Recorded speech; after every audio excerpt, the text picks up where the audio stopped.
mekar kepada ilmu wujud syariat, hakikat, tarekat, ma'rifat. Ada bahasa yang di mana bahasa ini adalah suatu kelelahan bagi syaitan, bagi iblis yang akan menjatuhkan iman seseorang. Apa kata itu? Kata itu adalah aku dan dia.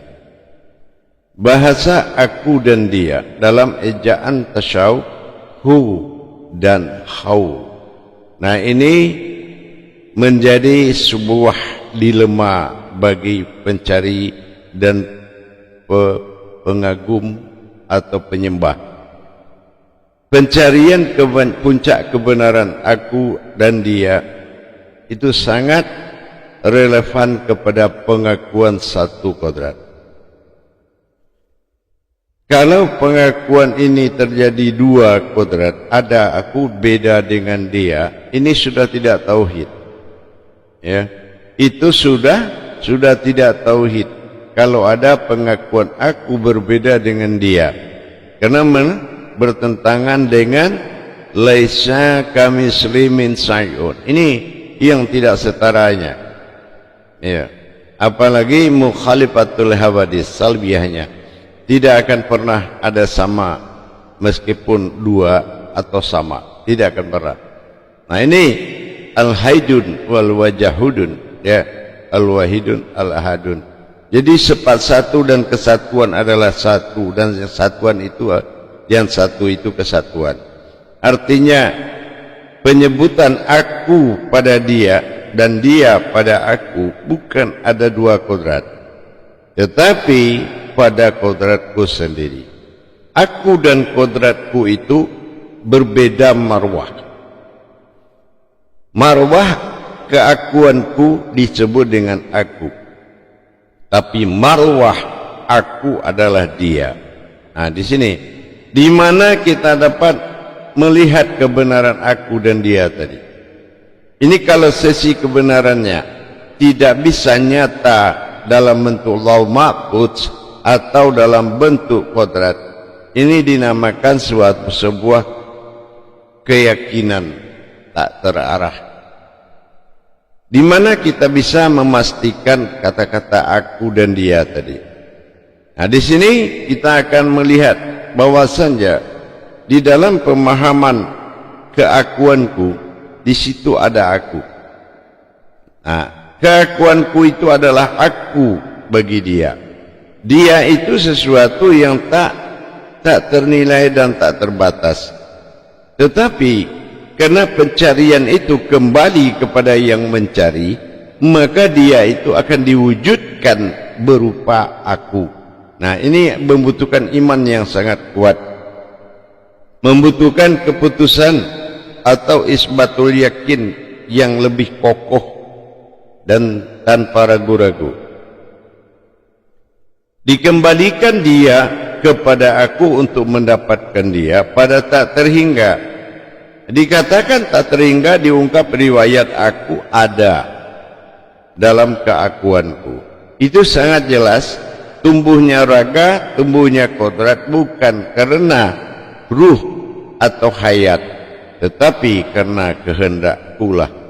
Ya, jadi kalau kita berpedoman kepada aku dan dia, ini marwahnya aku pada sebuah wujud, ya. Aku adalah sebuah wujud. Nah, sementara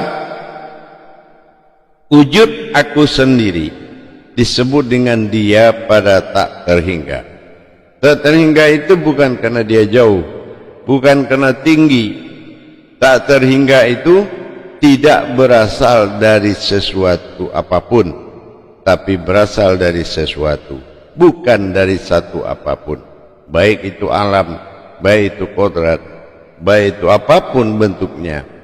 Perjalanan keakuanku menciptakan sebuah semesta, tetapi perjalanan aku adalah tatapan diriku kepada dia, dan dia itu adalah aku yang menatap.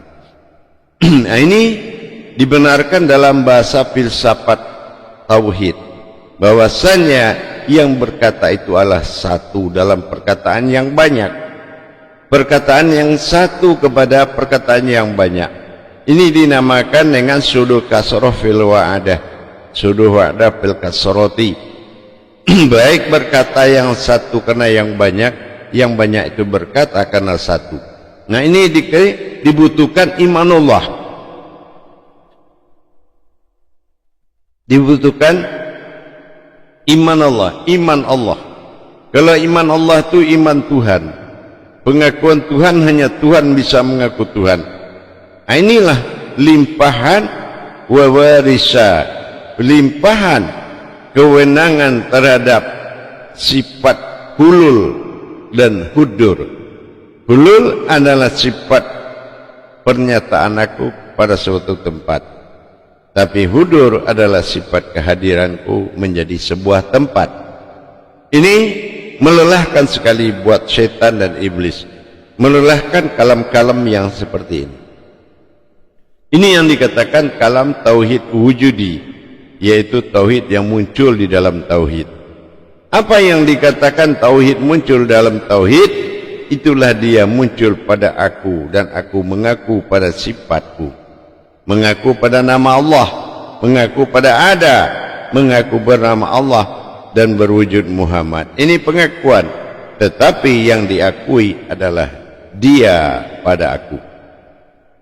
Melihat kita kembali kepada dia pada aku, kita temukan sebuah tenggelam, ya, sebuah yang tenggelam dan yang muncul. Apa yang tenggelam? Tenggelam adalah dia. Apa yang muncul? Yang muncul adalah aku. Tenggelam dia, muncullah aku. Di mana kita lihat perbuatan ini terjadi? Nah, di sini kita melihat kata tenggelam. Kata tenggelam pada dia adalah Allah. Ada waw atau hu yang ada di balik huruf tersebut. Dia dikalamkan ada, tapi dilihat tidak ada. Ini namanya tenggelam. Nah, sementara dia adalah tak terhingga yang terlihat, yaitu aku yang terlihat seperti dia yang tak terhingga. Kenapa? Karena aku tidak akan pernah melihat aku, kecuali aku mengaku saat menyebut aku melihat dia. Inilah yang dikatakan hakikat dan hakiki. Jadi jamaah sekalian, kalau kita ingin menikmati, maka kita harus larut di dalam kalam itu tersebut. Bagaimana cara kita larut di dalam kalam tersebut? Inilah fatwa yang filsafat yang dikeluarkan dalam tuntunan kalam-kalam sufi. Nah, kalam-kalam sufi ini berbeda dengan qudsi. Kalam sufi ini adalah kalam dari batinku sendiri. Nah, ini menjadi kalam, kalam menjadi kodrat, kodrat menjadi sebuah kejadian. Itu namanya kalam. Jadi kalau kita memahami mana dia, mana aku, nah ini kita harus melihat yang tenggelam, huruf yang tenggelam tapi disebut ada, itu dikatakan waw atau au, Allah. Nah, mana yang dikatakan tak terhingga, yaitu waw kecil atau disebut dengan doma'u. Nah, ini doma'u ini menjadikan kata hu, ya. Nah, ini dia pada sifat aku. Jadi aku yang bersifat pada sifatku, ini adalah dia yang bersifat pada aku dalam keakuanku. Jadi kalau kita mengetahui mana yang dikatakan dia, mana yang dikatakan aku, adalah aku sebagai bainatul haq. Bainatul haq ini adalah pembuktian zahir, bainatul haq. Nah, itu jadi bainah, jadi maha membuktikan, maha nyata terlihat. Nah, ini kita memperlihatkan dia, kita memperlihatkan dia dalam masa aku, tapi keakuanku adalah umat yang membuat aku ada, yang membuat aku nyata.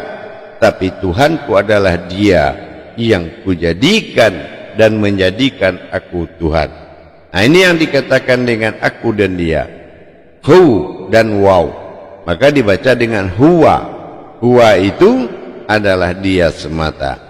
Wa huwa, nah kalau sudah Dia semata, ma'akum pada dirimu, aina maka saya, ma kuntum adalah kamu. Di sini menyatakan Al-Hadid ayat 4 itu dengan tegas menyampaikan kalau sudah Dia pada dirimu semuanya, tidak ada lagi kamu merasa ada kecuali kamu telah menetap Dia dalam masa adamu, maka Dia itu adalah aku, maka semuanya itu adalah aku. Jadi untuk mencapai aku itu bukan dari sebuah pengakuan, tetapi getaran dan pandangan pada jalan yang hak yang membuat kita mengakui dan sulit untuk melupakan. Jamaah yang dirahmati Allah rahimakumullah, waw sering kita temui di atas huruf Allahu atau hu ha.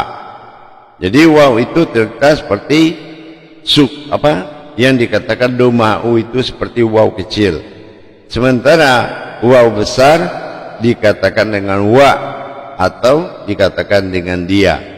Nah, jadi kalau Dia pada keesaan dan Dia dalam maha besar dengan maha tunggal, maha esa, itu memiliki dua perkara, dua dimensi, dua kodrat dalam satu ruh. Nah, inilah satu ruh diikuti oleh tak terhingga dengan yang terhingga, Allah hu. Jadi kalau kita hu Allah, maka aku telah memperlihatkan diri. Nah, seperti ini yang dikatakan dengan tauhid. Jadi Allahu Akbar.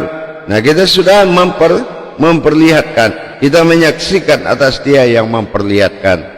Nah, jadi begitu juga dengan melaksanakan tawaduk pada kata aku dan Dia, tentu dengan hu adalah aku ditiup, hu adalah meniupkan, adalah Dia yang terlihat. Dari yang tidak ada terlihat menjadi ada. Ini yang dikatakan dengan perbuatan kabir dan sukun. Artinya dia adalah satu batin yang tenggelam dan gelap. Sementara kegelapan itu menzahirkan, memperlihatkan zahirku. Ini makanya terlihatlah kita pada masa sukun, nyatalah kita pada masa kabir. Maka dalam solat sudah pasti ternyata disebut dengan wambilahi wal kabirun. Apa artinya? Yang mencari Tuhan itu dengan alam kabirnya.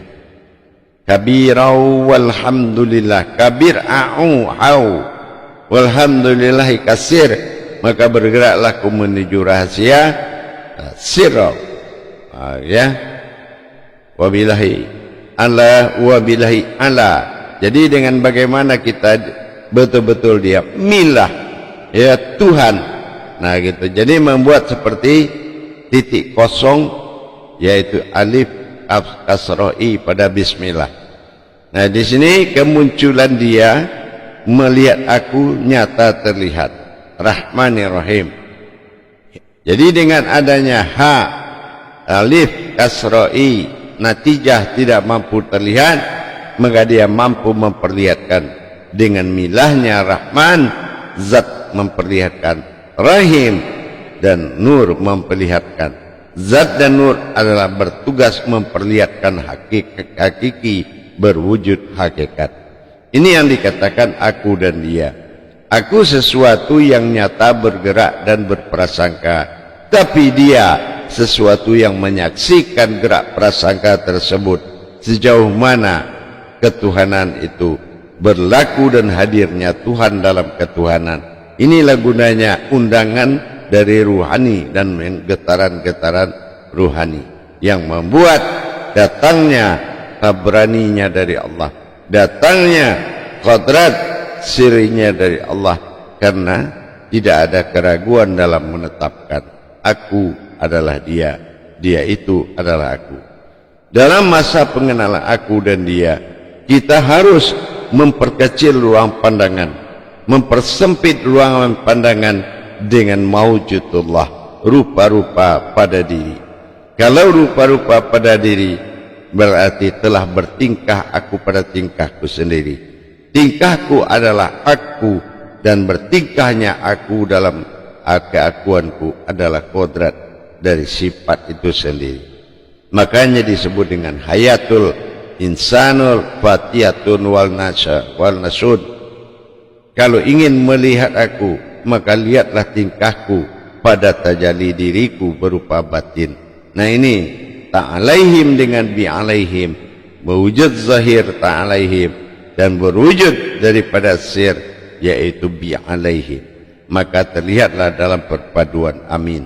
Ini yang disebut dengan qabla mutu at-tamutu, mendirikan kematian dalam alam hidup, mati sebelum mati. Tetapi kalau kita belum sampai kepada ruh kajian tersebut, maka ibadah kita belumlah sampai ke sisinya, ke arasnya, tidak ada yang sampai.